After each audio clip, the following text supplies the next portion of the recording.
नमस्कार। तस्वीरें आपको इस समय करनाल से दिखाई जा रही हैं। करनाल में मंत्री अरविंद शर्मा इस समय पहुंचे हैं। गुरु रविदास जी की 648वीं जयंती करनाल के न्यू रमेश नगर में मनाई जा रही है, जहां पर श्री गुरु रविदास सभा की ओर से इस कार्यक्रम का आयोजन किया गया। और देखिए, मंत्री अरविंद शर्मा इस समय पुष्प अर्पित करते हुए नजर आ रहे हैं। गुरु रविदास जी की जयंती पर नमन करते नजर आ रहे हैं, जिसकी लाइव तस्वीर आपको दिखाई जा रही है। आप देख सकते हैं, मंत्री अरविंद शर्मा इस समय इस कार्यक्रम में पहुंचे हैं। करनाल में ये कार्यक्रम का आयोजन किया गया, जहां पर मंत्री अरविंद शर्मा पहुंचे हैं, जिनको पगड़ी पहनाकर और तलवार देकर देखिए उनको सम्मानित करते हुए नजर आ रहे हैं। आप लोगों से अपील बन रहेगी, खबर को लाइक और शेयर करते रहें। अरविंद शर्मा मंत्री जो इस समय करनाल पहुंचे हैं गुरु रविदास जी की जयंती पर, और एक भव्य कार्यक्रम का इस समय आयोजन किया गया है। ये लाइव तस्वीर आपको दिखाई जा रही है। आप लोगों से अपील बनी रहेगी, खबर को लाइक और शेयर जरूर करते रहें। देखिए, संत शिरोमणि गुरु रविदास जी महाराज की 648वीं जयंती है, और हमारे भाई दया जी और हमारे प्रधान रोहित जी ये पुराने साथी हैं।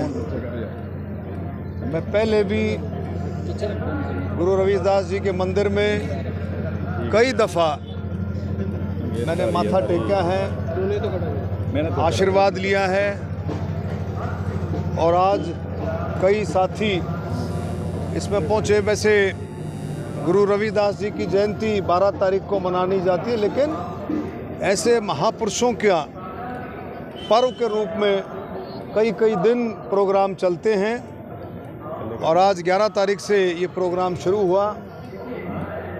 माथा टेकर मैं यही कह सकता हूँ, गुरु रविदास जी के जो बताए रास्ते हैं उस पर चल कर के समाज ने, देश ने हमेशा बहुत उन्नति की है। उनके साथ साथ डॉक्टर भीमराव अंबेडकर जी, हमारे संविधान के निर्माता, संविधान सभा के सदस्य, उसके निर्माता, उनकी देख रेख में संविधान बना।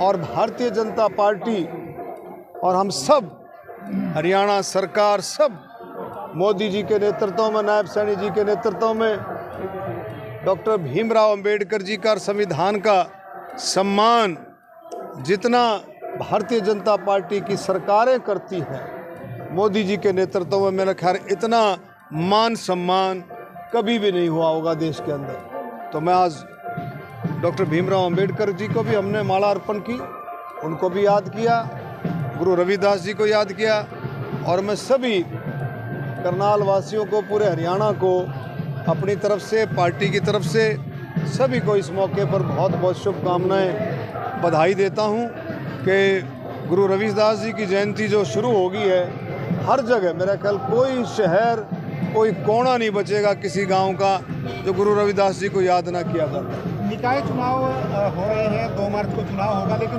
कांग्रेस कह रही है कि बैलेट पेपर पर चुनाव होना चाहिए। हालांकि चुनाव आयोग ने उसको खारिज कर दिया है।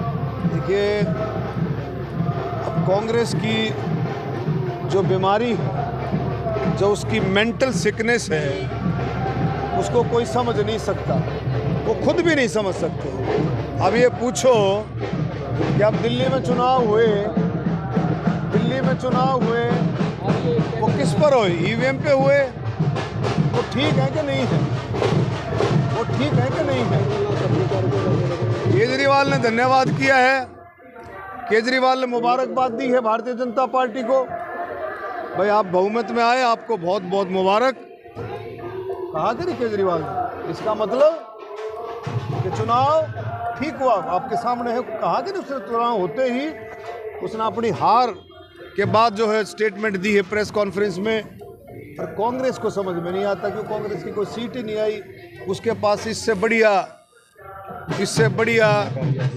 रोने का कोई स्थान हो ही नहीं सकता। कांग्रेस को समझना चाहिए, ईवीएम से ज़्यादा विश्वसनीयता किसी भी तरह से नहीं हो सकती है। विश्वसनीयता, ईवीएम का चुनाव हमेशा फेयर, साफ सुथरा चुनाव।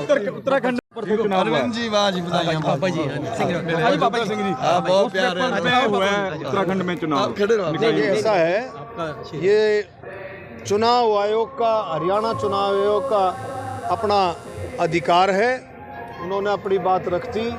चुनाव आयोग फैसला करता है, इसमें सरकार की तरफ से कोई दखल अंदाजी नहीं होती कि चुनाव कैसे।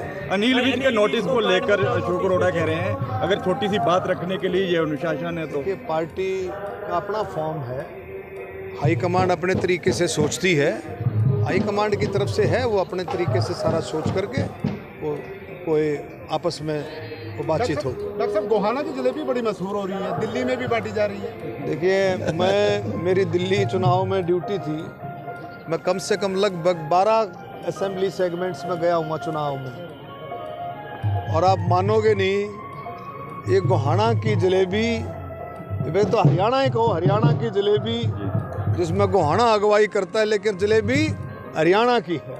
अब तो पूरे देश की जलेबी है।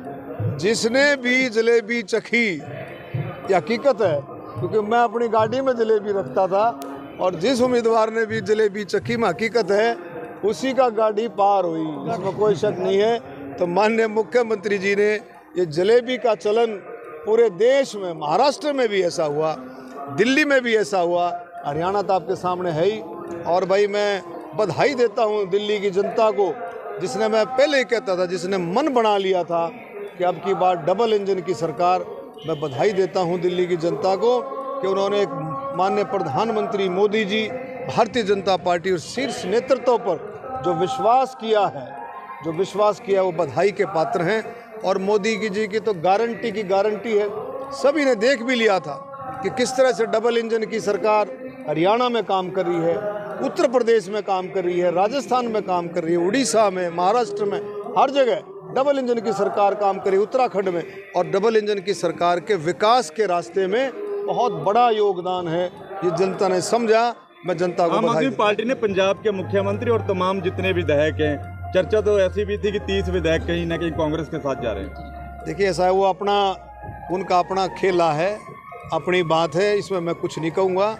समय आने पर सब धीरे धीरे सब बातें पता लग जाएगी।